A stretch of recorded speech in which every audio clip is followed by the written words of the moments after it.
आपने कभी सोचा है कुछ लोग माता वैष्णो देवी के मंदिर एक बार ही जाते हैं और उनकी किस्मत वहीं से बदल जाती है। ऐसा क्यों होता है? ऐसा इसलिए होता है, माना जाता है कि जो भी व्यक्ति श्रद्धा और भक्ति से माता वैष्णो देवी के दर्शन करने जाता है, उनकी किस्मत में वहीं से चार चांद लग जाते हैं। तो अब बात यह आती है, लेकिन वहाँ ऐसा क्या है कि उन लोगों की किस्मत बदल जाती है? क्या माता रानी सच में वहाँ सुनती हैं? क्या माता रानी आज भी वहाँ पर मौजूद है? इन सभी बातों पर मैं आपसे चर्चा करने जा रहा हूँ। तो भक्तों, वीडियो का कोई पार्ट मिस ना करें, वीडियो बहुत ही इन्फॉर्मेशन वाली होने वाली है। तब तक के लिए अगर आप हमारे चैनल पर पहली बार हैं तो चैनल को सब्सक्राइब करें और बेल आइकन को प्रेस करें। मैं आपके लिए ऐसे ही भक्ति से रिलेटेड कंटेंट लाता रहता हूँ। तो चलिए वीडियो को शुरू करते हैं। जय माता वैष्णो देवी की। भक्तों, सबसे पहले और सबसे बड़ा सवाल ये आता है कि माता वैष्णो देवी की अर्जी कैसे लगाएं। आप माता वैष्णो देवी की अर्जी घर पर भी लगा सकते हैं और माता वैष्णो देवी की अर्जी आप मंदिर में जाकर भी लगा सकते हैं। आज की वीडियो में ऐसे टॉपिक को कवर करने वाला हूं जो हर व्यक्ति को पता होनी चाहिए और हर व्यक्ति को पता होनी बहुत ही ज़रूरी और आवश्यक है। प्रिय भक्तों, माता वैष्णो देवी का मंदिर केवल एक मंदिर नहीं है, वो 108 शक्तिपीठों में से एक माता रानी का शक्तिपीठ है, जहां पर तीनों देवी एक साथ विराजमान हैं, माता काली, माता सरस्वती और स्वयं माता वैष्णो देवी। लेकिन भक्तों, कुछ लोग हम तीनों देवियों के मानते हुए भी केवल माता वैष्णो की ही पूजा करते हैं, क्योंकि वहाँ पर एक साथ तीनों देवियों की पूजा होती है और माता वैष्णो देवी स्वयं पिंडी रूप में वहाँ पे विराजमान हैं। तो चलिए बात करते हैं माता वैष्णो देवी मंदिर जाने के फ़ायदे क्या क्या होते हैं।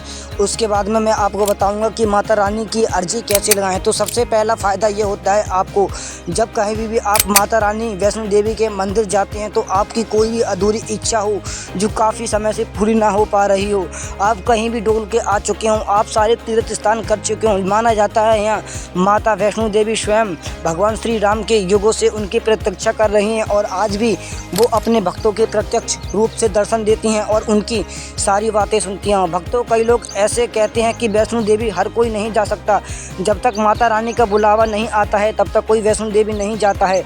और मानो या ना मानो, माता वैष्णो देवी स्वयं आपको दर्शन भी देती हैं, चाहे वो किसी बच्ची के रूप में दें, चाहे किसी स्त्री के रूप में दें और चाहे किसी वृद्धावस्था के रूप में दें, लेकिन आपको वो दर्शन अवश्य देती हैं।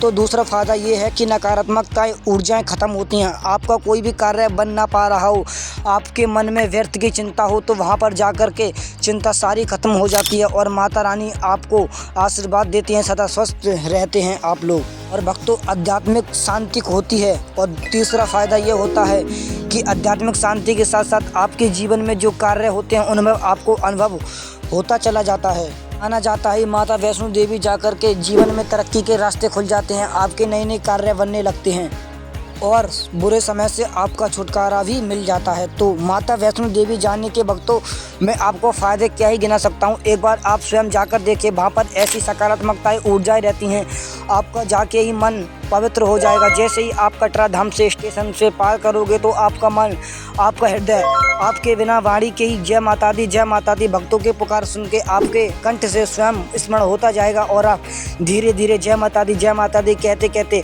माता रानी के भवन पहुंच ही जाएंगे। भक्तों, मैं आपको पहली और सबसे मेन पॉइंट बात बता देता हूं, कहीं भी जाना तीर्थ स्थल पर काफ़ी नहीं होता है, हम पहले अर्जी लगाते हैं, अर्जी लगा कर ही हमें कहीं जाना चाहिए। तो मैं अब बता देता हूं अर्जी कैसे लगानी है आपको।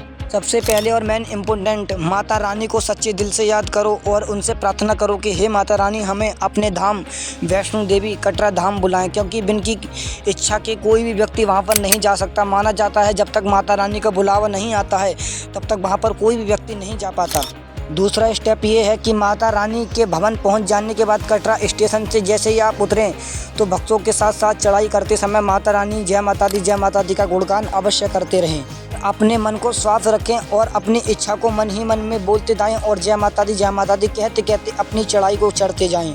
फिर माता रानी भवन पहुंच जाने के बाद अपनी मन में ये 4 बार बोलें या फिर 5 बार बोलें, हे माता रानी, मेरी इच्छा ये है और मैं इस इच्छा से आपके द्वार पर आया हूँ, मेरी इस इच्छा को अवश्य पूर्ण करें। आप इच्छा को बोलते समय माता रानी से ये बोल सकते हैं, हे माता रानी, अगर मेरी ये इच्छा पूरी होती है तो मैं आपके धाम वैष्णो देवी फिर से आऊँगी, या फिर मैं आपका कन्या वरुआ कराऊँगा, या फिर आपको भंडारे कराऊँगा, या फिर अपने आप जो भी अपनी श्रद्धा अनुसार माता रानी से कह सकते हैं। और भक्तों, सबसे पहले और सबसे ख़ास बात मैं बता दूं, अगर आप अर्जी लगा रहे हैं तो अर्जी किसी भी नुकसान की ना लगाएं, अपने लालच की ना लगाएं। आपकी इच्छा सात्विक होनी चाहिए। तो गलत काम के लिए माता रानी से प्रार्थना बिल्कुल भी ना करें। तो भक्तों, आप माता रानी के दरबार जाइए और उनसे अपनी प्रार्थना करिए। तो भक्तों, आज के लिए बस इतना ही। कमेंट में जय माता वैष्णो देवी अवश्य लिखें। तो चलते हैं, मिलते हैं एक अगली वीडियो में। राधे राधे।